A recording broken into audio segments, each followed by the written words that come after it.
everyone! Welcome back to my YouTube channel. This is Madge, and for today's video, i-update ko kayo regarding kay OrbitPad airdrop.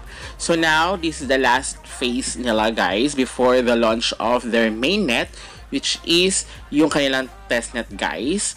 Sabi naman dito, after October 20 to 30th, yung testnet na i-launch nila, which is live na ngayon. At yun nga, after that, yung mainnet na guys. So, pwede natin gawin para maka-additional tayo pag na-release yung kanilang airdrop. So, wala pa yun sa Zilli tsaka sa Galax dahil hindi pa nila nako-compute yan.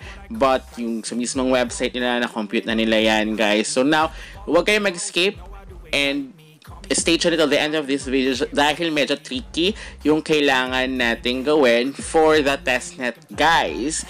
Kaya, tuturo ko kayo step by step paano ba ito gawin at paano nyo ba ito makukuha guys. So, don't forget to like this video, subscribe to my channel if you have not already, and ring that notification bell so you always be updated to my upcoming videos and off the clock episodes. But first, kailangan ko muna ginawa yung Zilli kasi everyday may daily check-in, and of course, kailangan natin na matapos. Kailangan kasi as much as possible is mataas yung experience natin kay Zilli kasi diba 5 may percentage din si Zilli and of course si Galax. So si Galax tapos na yan. So Zilli ongoing pa rin siya until the airdrop release. Okay?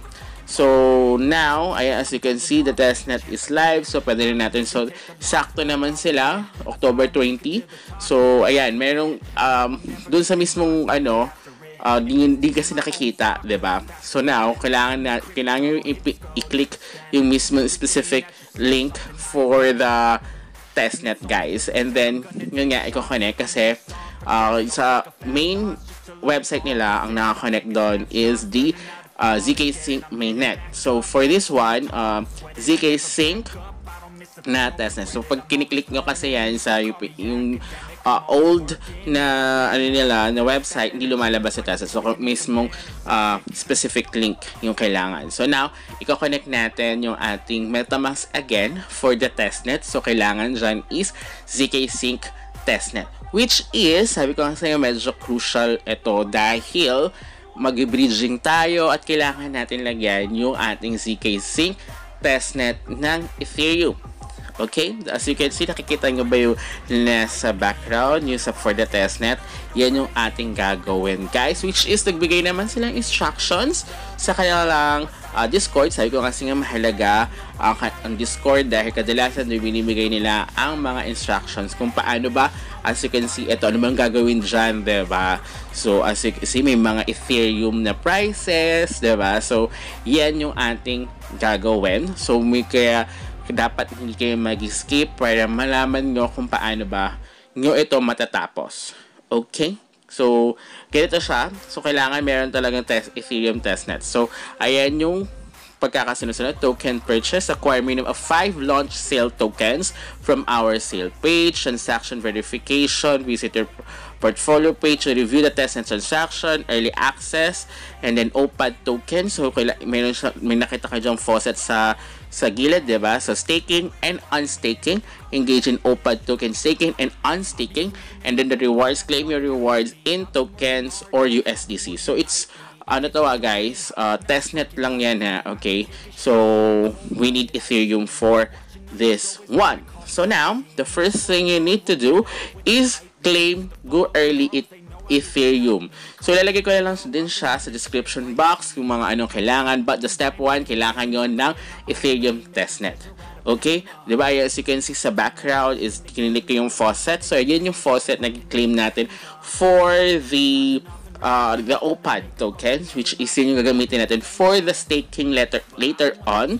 So, as you can see, meron talaga ETH na kailangan natin, which is kailangan natin makuha yan for the testnet. So, makakuha ka yan sa Claim Go Early ETH na site. Okay, so ito yon. So, ilalagay ko lang sa description box down below. But take note, ngayon kasi before, madali lang. But now, hindi kahit wala kang minimum before pwede. Pero ngayon kasi may minimum na guys. Kailangan may minimum sa inyong Ethereum mainnet ha. Ethereum mainnet guys, take note. na 0.001 ETH on their wallet na ginagamit for or nakalink dyan sa inyong OPAD.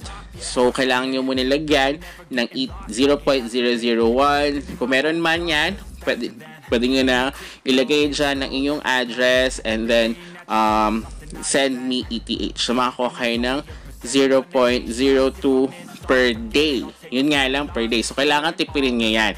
I think, kasya naman siya.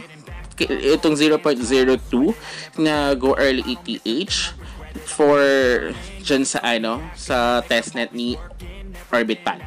Okay? So, once na nagawa nga, nakalagay doon sa second step is bridging. So, kailangan nyo i-bridge yan. So, ilalagay ko lang din yan sa description box down below para mag-i-bridge nyo yung Go Early testnet nyo papunta sa inyong ZK Sync testnet. Okay? Testnet yan na guys. So, i-bridge nyo yan para ma-i-transfer nyo ang inyong funds from your Go Early papunta sa inyong ZK Sync testnet network. So, kailangan na i-connect again your MetaMask wallet for this one. So, ayan, yung directly na kayo dyan. Ilalagay ko lang yan sa description box. So, once na kasi mayroon na kasi akong nagawa ko na yung way back before. So, meron na kasi akong 0.1 ETH sa akin ZK Sync Era testnet. So, kaya hindi ko na siya mapapakita sa inyo na live. So, sinabi ko lang sa inyo yung step by step. Okay? Kapag meron na kayo sa inyong ZK Sync testnet network, pwede nyo nang gawin itong mga projects dito. Sabi kanina, at least 5 this one. Okay? So, kailangan meron kayong minimum of 5 for this one. So, much better. But pwede nyo i-check din yan, guys. Pero kasi may mga ends. So, may may time limit din. Nakita nyo end in 2 days, and in 8 days. So, mamaya, mapost ko to ng medyo matagal or baka nag-end na. So, i-check nyo kung ano yung minimum. Depende kasi kung magkano lang yung makuha niya sa inyong ETH, diba? So, kung mababa lang, kung 0.02 lang yung inyong ETH sa inyong ZK Sync testnet network, diba? So, i-maximize nyo na lang yon. But first, syempre, before natin yan, kung unahin nyo muna kunin yung inyong faucet. Kasi kailangan nyo mag-stake and mag-unstake. Diba? So, i-stake nyo siya and then mag-unstake kayo. So, kailangan nyo gamitin yung kanilang testnet. So, ganyan yung mangyayari. So, now, i-claim natin itong, ayan. So, claim, confirm. So, nakuha na natin yung 3,000 OPAD token testnet. So, wait. Wala pa pala akong token address ni wait, nakalimutan ko. So, sige. Ilalagay ko na siya so di siya mag-visible here. But pag ilalagay ko na lang din siya sa description once na nakuha na ako ng kanilang contract address. So anyway, so once na nakuha nyo, inuna ko muna yon kasi mamaya maubos ko, diba? So at least may pang stake na ako. So at least 5 kasi dito mga nakita yung mga diba, 1,000 ETH, ang laki, diba? So, syempre doon tayo sa minimum. So, 0.1 meron ako. And now, i-check nga dito. So, i-scroll down nyo lang. So, makita nyo dyan yung minimum buy. So, as you can see, ito, bababa na to 0.0001. So, minimum muna tayo kasi syempre, kailangan natin i-maximize. Especially sa inyo guys, kailangan nyo i-maximize. So, much better kung puro 0.0001 dahil, of course, kapag nagbabay kayo ng ganyan, meron din pa rin yung gas fees, which is free lang siya kung may sa testnet lang naman din yan guys. So, pero, syempre, nakita nyo 0.02 lang yung pinamimigay ni Go Early site for the free ETH testnet, diba? So, ito yung sa staking, and then pagpunta kayo sa stake, click yung stake pa mag-stake na kayo guys, pero meron din yung for sure gas fees. And then ayan, makita nyo naman, sabi kanina, di ba, sa inyong portfolio, pwede nyo i-review. So, makita nyo sa portfolio once na nakapag-buy kayo sa kanilang projects dito sa mga nakita nyo sa kanilang testnet, guys. Okay? Kapag may sa mainnet, ganyan din yung mangyayari kasi yan once na na-launch yung mainnet nila. So, ganyan din yung kanilang makikita nyo. Okay? So, dun tayo syempre sa pinakababa para at least. Although, malaki-laki naman 0.1, but of course, we never know kung magkano sa staking, kaya dapat dun tayo sa pinaka-minimum muna, guys. Ito, medyo mataas, diba? 0.001. So, mali. Akala ko pare-pares lang. So, iba-iba pala siya. So, kaya dapat i-check nyo kung magkano yung pinaka-minimum. And then, ayan. So, as you can see, diba, may gas fees pa rin siya, diba? O, 0.001 din. Oh, parang 50, din, 100% ng, 0.001 yung minimum nila, diba? 100% din yung gas fees nila. So, anyway, so, ganyan nga, kaya sabi ko nga sa inyo, kailangan i-maximize. So, kailangan makalima kayo, diba, nakalagay kanina, 5 times na ganito, guys. So, but ito yung pinaka diba? 5 times dito to participate sa kanilang mga projects, and then of course sa staking and unstaking, and then claim rewards. So kailangan magawa ninyo yun, guys. So I think di ko muna siya unstake right away. So papakita ko lang sa inyo later on paano mag-stake, and then kapag mag-unstake kayo. Okay, even mag-unstake kayo, guys, take note nyo din na meron din siyang fee. Okay? So, may fee din siya, guys. Kaya, much better na kung gusto nyo siya matapos within the day, i-maximize nyo. So, kung much better, computing nyo na. Kung kunyari, di ba, wala kayo, that's first time mo nga lang for zkSync era testnet, di ba? So, kung wala yung zkSync era testnet nyo na funds, kung from the scratch kayo, so ganun yung kailangan gawin nyo. Kasi per day lang siya namimigay ng 0.02, diba? But meron pa rin naman mga other testnet sites for the but yun yung pinaka-recommendable ko sa inyo.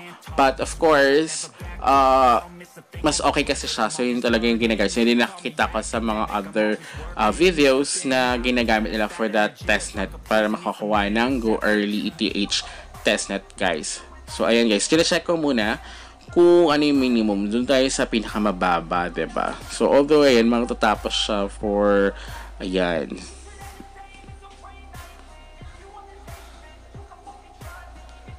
$0.001.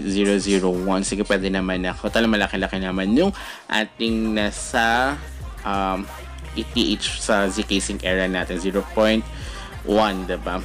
So, kaya na siya. Ay, nakita nyo naman, 0.09 na lang, diba? So, I think, ayan. So, I think kung 0.002 lang yung dapat doon kayo sa 0.0001. Hindi kayo wag 0.001 unless yun na lang. So, ayan, guys, natapos na natin yun. So, now, tayo ay mag-stake. So, we have, I think siguro half na lang muna yung aking ilalagay na OPAD dito. Pwede nyo na i-maximum na 3,000. So, testnet lang naman siya. So, ayan. But, of course, mayroon pa rin siyang gas fees, guys. So, dapat talaga i-maximize nyo.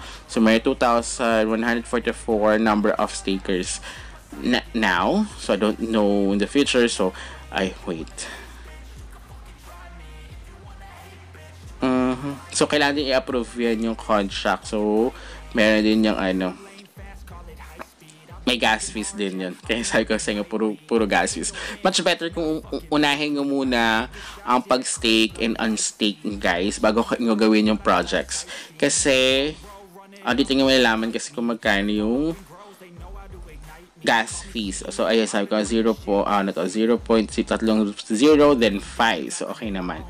And then, pa mag-stake kayo, another ulit. Pag-approve pa lang yun And then, this one will be, I don't know kung pare-parehas, 0.001. So, diba, bukod sa 0.0015 yung yung gas fees pag mag-stake pa lang kayo. So, paano pa mag-i-unstake nyo siya? So, once na dito ayun yung claim, diyan yung i-claim yung rewards nga guys, yung naka-stake. So pag kinilik nyo yan, ganito lalabas. So wala pa naman kasi kaka-stake na naman, diba? So may gas fees din siya guys. So $1.5. So parang 0.0009. So wala pa naman siya. So hindi ko muna siya unstake. So check ko muna, ayun diba? I-refresh ko, mayroon tayong 0.01 USDC. But hindi ko muna. So I think I'll unstake it tomorrow or in the next day. So we will check that. So ganun lang siya. So ganun lang gagawin nyo rito for the testnet guys, para maging eligible kayo for another sa kanilang airdrop. Kasama siya yung testnet nila guys. So I'll update you once napapwede na natin i-claim yung ating airdrop for Orbit Pad. Okay guys, so until next time, goodbye.